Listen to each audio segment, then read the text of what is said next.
We conjured up this remarkable idea. The future exists. We can see it even though it's only potential. We can adjust our behavior in the present in order to maximize our probability of success in the future. How best to do that? Well, the idea is something like, don't hesitate to offer the ultimate sacrifice if you want the future to turn out ultimately well. What is it that you could contract for, let's say, if you were willing to give up everything about you that's weak and unworthy? The proper sacrificial attitude produces a psychological state and then a social state that's a manifestation of that attitude that decreases the probability that the world will careen into hell and increases the probability that people will live high quality, meaningful, private lives in a society that's balanced and capable of supporting that. And none of that seems to me to be questionable, really. I also don't think it's anything that people don't actually know. You know, people have told me many times that when they listen to me talk, they're hearing things that they already knew but didn't know how to say. It's something like that. And this is one of those things that I think is exactly like that. I mean, I think it's at the very core of our moral knowledge, which is our behavioral knowledge and our perceptual knowledge. I mean, let's get this straight. Moral knowledge is no trivial matter. It's knowledge about how it is that you orient yourself in the world. There's no more profoundly necessary form of knowledge. Well, it's predicated on something that's exactly like this. We know that we have to make sacrifices. We know that we have to aim at what's good. So then why isn't that we don't aim at what's best and make the sacrifices that are necessary in order to bring that into play? I think it seems to me that in some sense that's self-evident. The question is why we don't do it, but there's answers to that too. Life is hard and it hurts people. It's rife with limitation, and some of it's arbitrary, and some of it's unjust, and some of it's worse, some of it's malevolent, which is even worse. It's not surprising that that combination of vicissitude can turn people against being. But I think even when that happens, and even when people have the kind of history that if they revealed to you, you would say, well, it's no wonder you turned out that way. The people who turn out that way still know that it's wrong. They still know that however deep their own suffering, however arbitrary their own suffering, however much that's caused by the malevolence of others as well as the tragedy of existence, that does not in any way justify their turning away from the good. And I believe everyone knows that. I believe that they know it implicitly, even if they don't allow themselves to know it explicitly. And I believe that if they violate that idea, then they violate themselves, and that they end up in Cain's position, which is the position of the man who's been given a punishment that is too great to bear. Now we're capable of making sacrifices in abstraction, right? To conceptualize a future that we want, to let go of the things that are stopping us from moving forward, and to free ourselves from the chains of our original preconceptions. Pursue pleasure. Follow your impulses. Live for the moment. Do what's expedient. A mountain is something you have to climb, and you have to climb to the pinnacle of a mountain, and the mountain is up, right? And the mountain stretches up to heaven, and it's a long journey to specify the right place on the highest pinnacle. And that's symbolic because, of course, it's a pinnacle that you're always trying to reach, just like you're always trying to aim. You're always trying to climb upward. At least that's the theory. Depends to some degree, of course, on your definition of upward.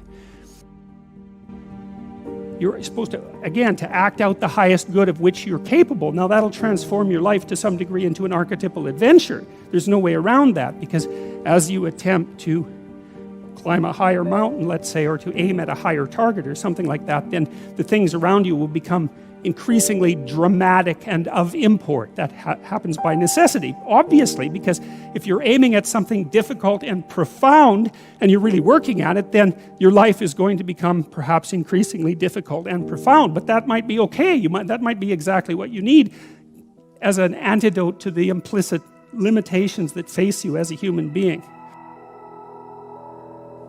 The good father is precisely someone who is willing to sacrifice his child to the ultimate good. You have a moral obligation as a parent to encourage your child to go out into the world, right? And to be whoever they can be, to be the best they can possibly be.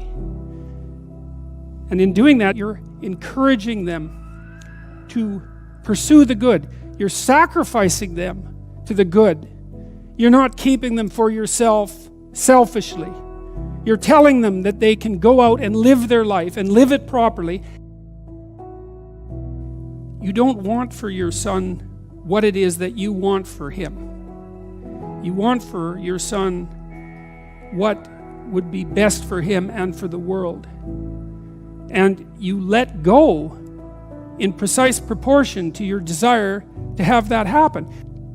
When you have an infant, you do everything for the infant because the infant can do nothing for him or herself. But as the infant matures and is increasingly capable of doing things for him or herself, then you pull back, right? You pull back, and every time the child develops the ability to do something, you allow them or encourage them to do it, and you don't interfere. So if your child is struggling getting dressed, well, obviously there's some times that you help them, but mostly you let them learn so that they can know how to do it in the future.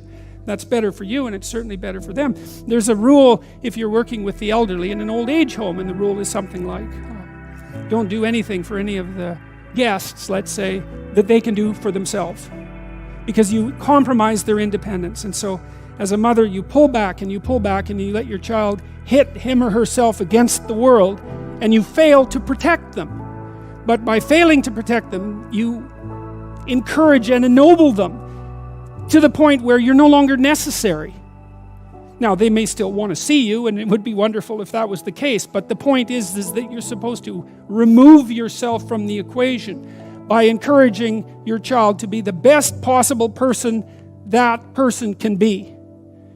And you sacrifice your desires, all of your desires, to that, your personal desires, even your desires for your child in relationship to you, because you want them to move forward into the world as a light, right? As a light on a hill. That's what you want, if you have any sense. And so you don't get to keep your children at home because you need them. If you don't know what you're doing, you don't know where you are, and you don't know where you're going. And if you're in a place where you don't know where you are or where you're going, you're in danger. Because that's unmapped territory, and God only knows what lurks in unmapped territory.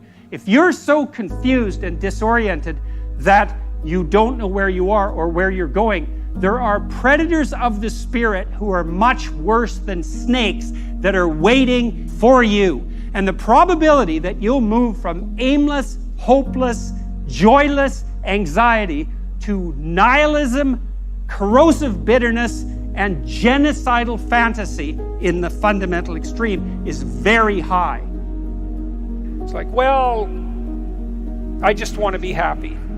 It's a slogan. It's the most common slogan of our time, I would say, and it's such a preposterous slogan. It's like, what do you mean just?